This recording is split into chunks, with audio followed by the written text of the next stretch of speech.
আজকের কবিতা পাঠ কবিগুরু রবীন্দ্রনাথ ঠাকুরের লেখা দামোদর শেঠ। অল্পেতে খুশি হবে দামোদর শেঠ কি?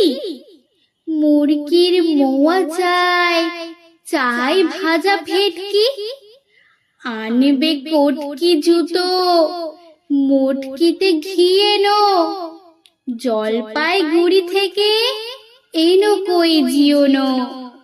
চাঁদনিতে পাওয়া যাবে বোয়ালের পেটকি।